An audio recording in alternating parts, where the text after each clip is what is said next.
O encontro de Jesus com Jerusalém por ocasião da Páscoa. Texto básico: Lucas 19, 41 a 44. E quando ia chegando, vendo a cidade, chorou sobre ela, dizendo: Ah, se tu conhecesses também, ao menos neste teu dia, o que à tua paz pertence. Mas agora, isto está encoberto aos teus olhos. Porque dias virão sobre ti, em que os teus inimigos te cercarão de trincheiras e te sitiarão, e te estreitarão de todos os lados, e te derrubarão, a ti e aos teus filhos que dentro de ti estiverem, e não deixarão em ti pedra sobre pedra, pois que não conheceste o tempo da tua visitação. O episódio ocorre durante a entrada triunfal de Jesus em Jerusalém, pouco antes da sua paixão e morte. Jesus, conhecendo o futuro da cidade e o sofrimento que a população enfrentaria, expressa sua profunda tristeza. A passagem destaca a importância de reconhecer o tempo da visitação divina e aceitar a oferta de paz que Jesus traz. A maioria da população mundial vive nas grandes cidades. Cidades enormes, superpopulosas, afetadas por desemprego, fome, doenças e criminalidade. Cidades onde os serviços básicos, como a eletricidade, o abastecimento de água, a rede sanitária e a coleta de lixo estão muito aquém do desejável ou até mesmo do necessário. É nesse cenário dramático que a igreja pode e deve fazer diferença na condição de agência de transformação social. Jesus preocupou-se com a cidade. Seu exemplo deve nos inspirar. O estudo de hoje propõe uma abordagem em torno dessa preocupação que levou o Senhor a chorar diante de Jerusalém quando para lá se dirigiu a fim de participar daquela que seria sua última Páscoa. Observações ao texto. O texto tomado por base para o estudo de hoje faz parte do relato acerca da paixão de Cristo. Percebe-se que o texto em pauta forma um grande contraste com o anterior. O anterior, LC 19, 28 a 40, apresenta um cenário de júbilo e alegria em virtude da entrada triunfal de Jesus em Jerusalém. Porém, ao se aproximar de Jerusalém, Jesus chorou. Nos versos 41 a 44, Lucas apresenta as motivações que levaram Jesus a irromper em pranto. O lamento diante da cidade de Jerusalém pode ser considerado o prelúdio do sofrimento de Cristo nesta fase derradeira de sua vida terrena. A partir da sua entrada em Jerusalém, mais uma página trágica começava a ser escrita na história daquela cidade. Um evento dramático tomaria conta da cidade. O Filho de Deus haveria de ser crucificado, e Jerusalém seria o palco dos acontecimentos. Lições do texto. Diz o verso 41 que Jesus, quando ia chegando, vendo a cidade, chorou. Analisando a narrativa de Lucas, é possível verificar as razões que motivaram as lágrimas que traduzem a compaixão de Cristo.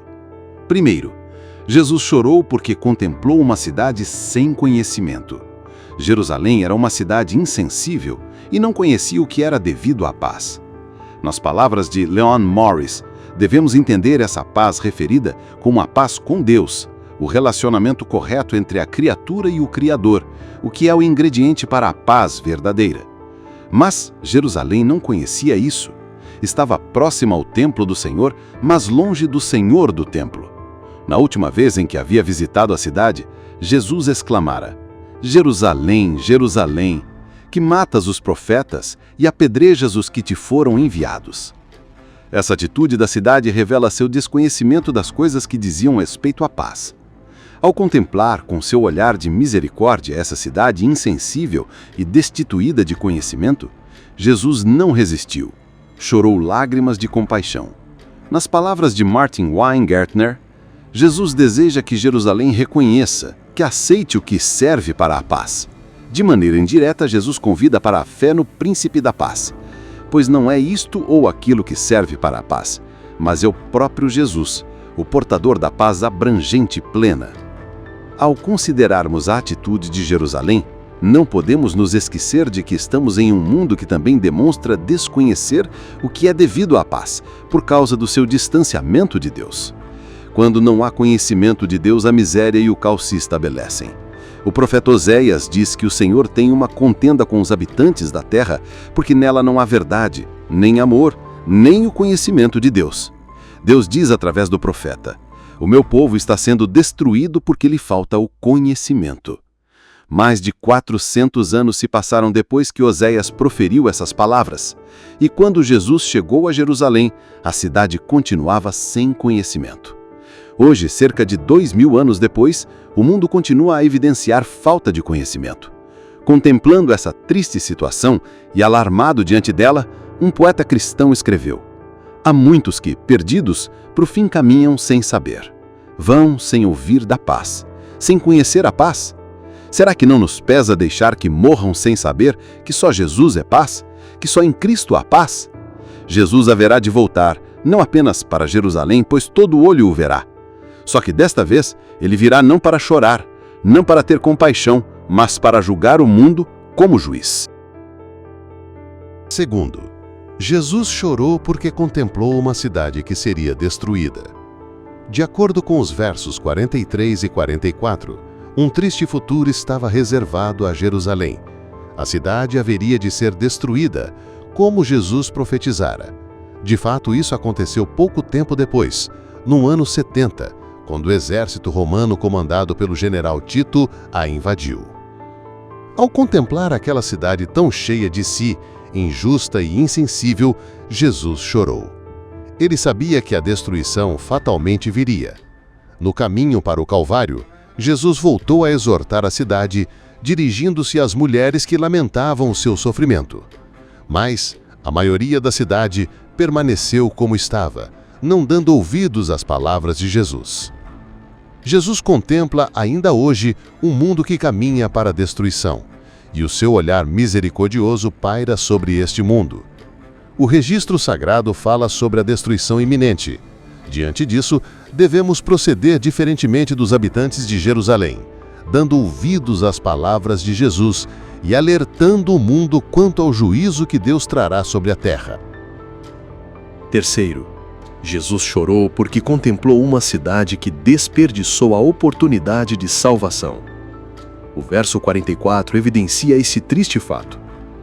Jerusalém foi palco dos grandes acontecimentos da história da redenção, antes, durante e depois do ministério de Cristo. Era a cidade das promessas feitas por Deus. Foi o ponto de partida para a cristianização do mundo. Em Jerusalém, a igreja foi fundada no dia de Pentecostes. De fato, Jerusalém ocupava um lugar importante na história sagrada. Mas, até hoje, ela continua a desperdiçar a oportunidade de salvação por não reconhecer a Jesus como o Messias, o Filho de Deus, o Salvador do mundo. Conforme a declaração de Jesus registrada pelo evangelista Mateus, Jerusalém teve muitas oportunidades. A insensibilidade da cidade, que fez Jesus verter lágrimas de compaixão e pesar, retrata muito bem a maneira como o mundo de hoje encara a oportunidade de salvação. As pessoas, muitas vezes, se mostram mais interessadas em seus negócios, em sua profissão, em seus estudos, em seus amigos, no templo, na religiosidade legalista, tal qual aqueles que crucificaram a Jesus. Muita gente está mais preocupada com o que dizem as autoridades políticas, religiosas e outras, do que com as palavras que procedem da boca de Deus. Sim, estamos vivendo um período de graça, em que a salvação é extensiva a todos. Deus deseja que todos os homens sejam salvos e cheguem ao pleno conhecimento da verdade. Porém, muitos não querem saber disso e estão desperdiçando a oportunidade de salvação. Mas o dia do Senhor virá. Diante disso, somos exortados a não receber em vão a graça de Deus. Eis agora o tempo sobremodo oportuno. Eis agora o dia da salvação.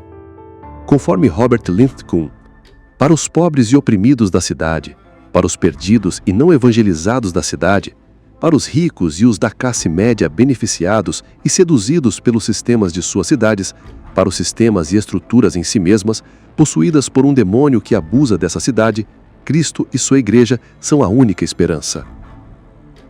Discussão. 1. Sua igreja tem se mostrado relevante em sua cidade? 2. Qual tem sido a reação de sua cidade em resposta à missão da igreja? 3. O que significa chorar pela cidade? No próximo vídeo, continuaremos os estudos sobre os encontros com Jesus. E se você gostou deste vídeo, não se esqueça de deixar seu like, compartilhar com os amigos e pessoas que precisam aprender mais sobre a Palavra de Deus. Todas as referências bíblicas vão estar na descrição do vídeo. Que Deus, nosso Senhor, abençoe a todos.